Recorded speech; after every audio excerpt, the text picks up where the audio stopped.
लोगों ने कही भाई साहब सुख सुआ सुग्गा। एक बोला प्रधान जी के पास जाके, प्रधान जी मैं भी एक नाम बताऊंगा, बताओ बेटा नाम बताओ। तो उन्होंने कही प्रधान जी लाल रंग की चोंच रहती है, हरे रंग का तोता है, लाल रंग की चोंच है। तो उन्होंने कही तो क्या करूं मैं? तो उन्होंने कही प्रधान जी ऐसा करो, मैं एक नाम देना चाह रहा हूं, रक्त माने खून भी हमारा लाल होता है तो रक्त हो गया लाल, और तुंड माने चोंच होती है तो रक्त तुंड माने भी क्या हो गया जी हमारे पास तोता। उन्होंने कहा यार बहुत बढ़िया कह रहा है। जय हिंद। देखिए आज हम चर्चा करने वाले हैं कि पर्यायवाची शब्द होते क्या हैं, ये बनते कैसे हैं, हिंदी में इन्हें शामिल करने का उद्देश्य क्या है और हम इन्हें याद कैसे करें। आप लोग जब पर्यायवाची शब्द याद करते हैं तो सबसे ज़्यादा समस्या ये आती है कि हम उन्हें याद तो करते हैं लेकिन लंबे समय तक याद नहीं रख पाते। आप याद करेंगे 1 2 3 4 5 6 यहाँ तक तो मामला सही रहता है। जैसी संख्या धीरे धीरे बढ़नी शुरू होती है तो होता क्या है कि ये सारे के सारे आपस में मिक्स हो जाते हैं। तो हमें करना क्या है, हमें बस इतनी सी बात ध्यान रखनी है, यदि हम ये समझ जाते हैं कि पर्यायवाची बने कैसे हैं तो एक तो इन्हें याद करने में आसानी हो जाएगी। एक बात तो आपको ये ध्यान रखनी है। दूसरी बात ध्यान ये रखनी है कि आपको एक दिन में 20 या 50 पर्यायवाची याद नहीं करने हैं। आप अपना रूटीन सेट कर 1 2 2 या मैक्सिमम 5 डेली याद करते करते उन्हें 5 के ग्रुप में याद करिए। 5 आज याद किए, 5 अगले दिन याद किए, उससे अगले दिन पिछले 10 का रिवीजन किया, फिर अगले 5 याद किए, उससे अगले दिन पिछले 15 का रिवीजन किया, फिर अगले 5 याद किए। आप बैक टू बैक रिवीजन के माध्यम से इन्हें बहुत अच्छे से याद कर सकते हैं। तो चलिए शुरू करते हैं। हम ये समझते हैं कि पर्यायवाची होते क्या हैं। देखिए पर्यायवाची जो होते हैं वे होते हैं किसी एक शब्द के लिए प्रयोग किए जाने वाले अन्य शब्द जिनके अर्थों में सूक्ष्म अंतर हो। फॉर एग्जाम्पल जैसे चतुर, चालाक और बुद्धिमान, तीनों का मतलब एक ही होता है। चालाक में आपको चतुर भी लिख जाएगा पर्यायवाची में, बुद्धिमान भी आपको देखने में मिल जाएगा, लेकिन रहेगा क्या, जहां पे आप बुद्धिमान का इस्तेमाल कर सकते हैं वहां पे आप चालाक का यूज नहीं करेंगे। मतलब दोनों सेम ही देते हैं, चालाक में ही बुद्धि होती है, बुद्धिमान में ही बुद्धि होती है, लेकिन चालाक वो होता है जो अपनी बुद्धि का प्रयोग करता है अपने स्वार्थ को सिद्ध करने में। जैसे लोमड़ी चालाक होती है। आप कभी भी ये नहीं कर सकते कि हमारा टीचर चालाक है या मेरे माँ बाप तो बड़े चालाक हैं, उनके लिए चालाक यूज नहीं करेंगे, उनके लिए हमेशा बुद्धिमान शब्द प्रयोग होगा। आप समझ गए होंगे। तो पर्यायवाची होते क्या हैं, जिनके अर्थ में सूक्ष्म अंतर हो। ठीक है जी, जिनके अर्थ में सूक्ष्म अंतर हो, एक जैसे ही अर्थ देते हो, लगभग समान सा। ठीक है, जैसे राक्षस भी असुर का पर्यायवाची होगा, दैत्य भी असुर का पर्यायवाची होगा, दानव भी पर्यायवाची होगा, धनुज भी होगा, लेकिन ये चारों अलग अलग बात हैं। तो हम क्या है, पर्यायवाची मतलब एक जैसे मिलते जुलते अर्थ वाले शब्दों को कहते हैं। आप मेरी बात समझ गए होंगे। आगे देखते हैं कि शामिल क्यों किए गए। इनके पीछे शामिल करने का एक उद्देश्य तो यह है कि जैसे जैसे हमारी बुद्धिमत्ता चरम पर पहुंची तो हमने क्या किया, हमने सूक्ष्म अंतर वाले शब्दों को भी मिलता जुलता नाम देना शुरू कर दिया। इस तरीके से हमारे पर्यायवाची हिंदी में शामिल हुए। जरूरत क्या पड़ी, कुछ तो संस्कृत के नाम थे, संस्कृत के बाद हिंदी में इसका नाम क्या है वो भी पर्यायवाची होगा। क्षेत्रीय भाषा में उसका क्या नाम हो गया वो भी पर्यायवाची हो गया। तद्भव क्या हो गया वो भी पर्यायवाची हो गया। कोई क्वालिटी हुई वो क्या हो गया वो भी पर्यायवाची हो गया। उसके बाद बारी आती है कि प्रश्नों का प्रारूप क्या होता है। देखिए पर्यायवाची में से जो प्रश्न बनते हैं, आपसे किसी शब्द का पर्यायवाची पूछ लेगा सीधा सीधा। सब प्रश्न बनते हैं कि बताइए गाय का पर्यायवाची क्या है, सीधा सीधा पूछा जाएगा, किसी शब्द का पर्यायवाची पूछा जाता है। दूसरा आपसे पूछा जाता है, सबसे ज्यादा जो गलत होते हैं वो ये होते हैं पर्यायवाची शब्द नहीं है। कौन सा, घोड़े का पर्यायवाची शब्द नहीं है। तो हम लोग क्या करते हैं, एग्जाम में एक तो वैसी जल्दी रहती है, जानते हैं ना, एग्जाम में इतने सारे हार्मोन निकलते हैं, स्ट्रेस हार्मोन ले, एड्रेनलिन निकलेगा थोड़ा थोड़ा। तो होता क्या है कि हम ध्यान नहीं दे पाते और कहीं ना कहीं हम गलती कर बैठते हैं। तो सबसे ज्यादा जो आपके पर्यायवाची वाले शब्द गलत हुए होंगे आते हुए भी वो ये हुए होंगे कि निम्नलिखित में से कौन सा गाय का पर्यायवाची, इतना पढ़ते हैं और लगा देते हैं, पता चलता है कि प्रश्न था नहीं है। निम्नलिखित में से कौन सा घोड़े का पर्यायवाची, एकदम पढ़ेंगे तुरंत लगा देंगे, बाद में आकर पढ़ते हैं कि नहीं है। सही कह रहा हूं ना मैं?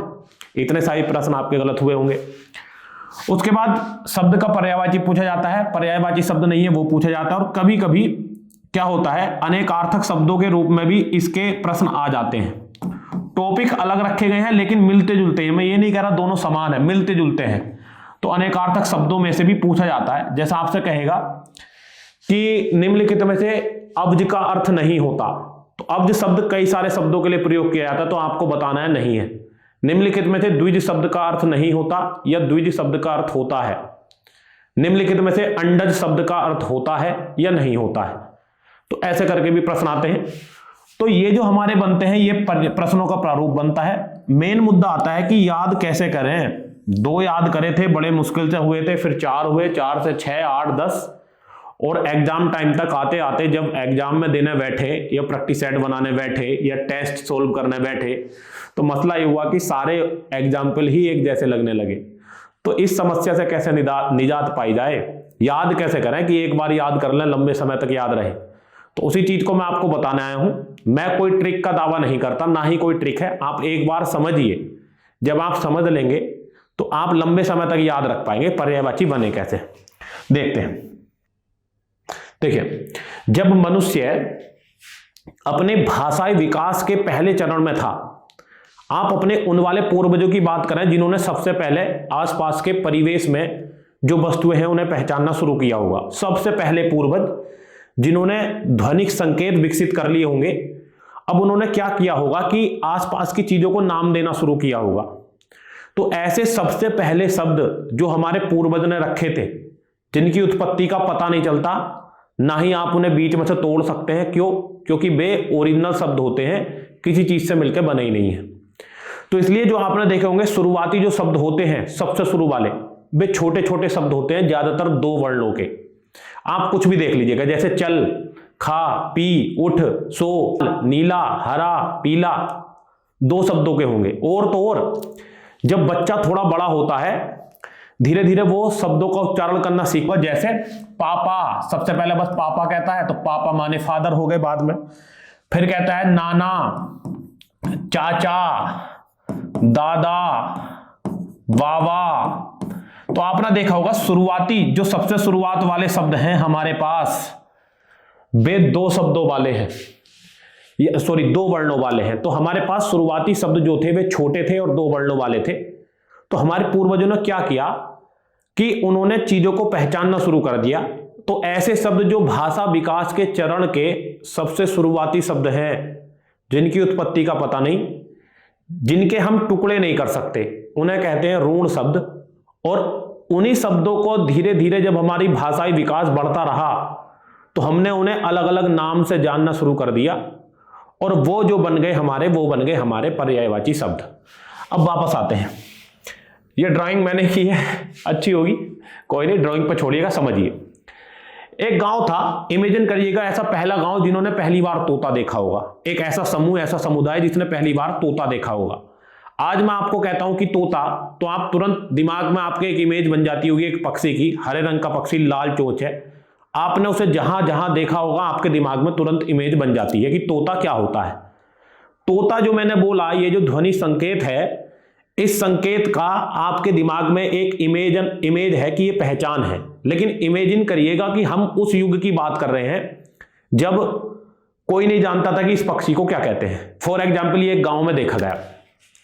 जब गांव में देखा गया, भैया गांव में होते हैं कई सारे लोगों ने देखा कि भैया एक बड़ा सुंदर पक्षी हरे रंग का बैठा है, और बैठने के बाद भाई साहब मस्त मस्त तरीके से आवाज भी निकाल रहा है, किरकिर की आवाज, अनार के बाग में खूब जाता है, मिर्ची भी खा रहा है। तो भैया सबसे पहले अगर हम इसकी बात करेंगे तो इन्होंने क्या था, गांव वाले गए, गांव वालों ने देखा कि यार ये क्या है, ये पंछी तो बड़ा सही सा लग रहा है। अब गांव के जो प्रधान जी थे, सपोज करिएगा, उनसे पूछा प्रधान जी बताओ ये पंछी कौन सा है। और प्रधान भैया वो बनेगा जो गांव का आदमी बुद्धिमान हो, दबाव बढ़ गया। तो प्रधान जी ने देखा ये तोता ती तो तोता है ये, उन्होंने अनायास ही मुंह से तोता निकल गया, तो वे समझ गए ये है तोता। तोते के पीछे तोता क्या है, किस शब्द से मिलकर बना है, कुछ नहीं है। अगर उसी समय प्रधान जी से शेर कह देते तो आज शेर की दिमाग में जो फिट है इमेज वो यही हो जाता। अब मेरी बात से समझ, शुरुआती विकास के जो शब्द थे वे 2 वर्णों वाले थे। शेर देख लीजिएगा, चीता, तोता, मैना, गाय, भैंस सब 2 वर्ण वाले हैं शुरुआती वाले। तो तोता, उन्होंने की तोता, सब लोगों ने सोचा अच्छा ये तोता, तो जैसी तोता नाम की ध्वनि सुनते तो उस ध्वनि से उन्होंने अपनी मेमोरी में इस जंतु की छवि बना ली। तो भैया ये हो गया तोता। प्रधान जी ने कह दी तोता, तो भैया ये हो गया तोता। अब लोगों के पास जब बारी आई कि यार ये तोता है, फिर जैसी जैसी ये दिखा होगा पंछी, तो किसी ने पूछा ये क्या है, अब लोगों ने कही, प्रधान जी ने बताया तोता। संस्कृत में जो तोते को कहते थे, संस्कृत में तोते को कहते थे सुख। सुख माने तोता। सुख कहने में समस्या आई, सुख से शब्द बना सुआ।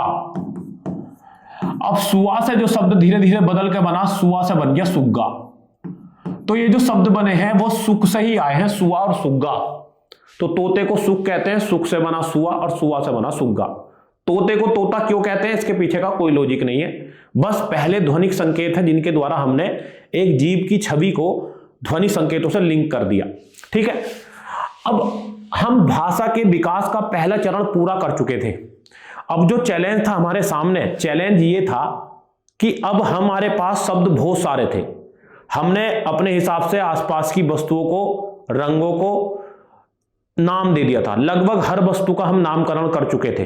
अब हम प्रवेश करने वाले थे भाषा के विकास के दूसरे चरण में। दूसरे चरण में क्या था, दूसरे चरण में हमने चीजों की विशेषता नोटिस करनी शुरू की और उस नोटिस करने के आधार पर उसके नाम रखने शुरू कर दिए। जैसे कि लोगों ने कही भाई साहब सुख, सुआ, सुग्गा। एक बोला प्रधान जी के पास जाके, प्रधान जी मैं भी एक नाम बताऊंगा, बताओ बेटा नाम बताओ।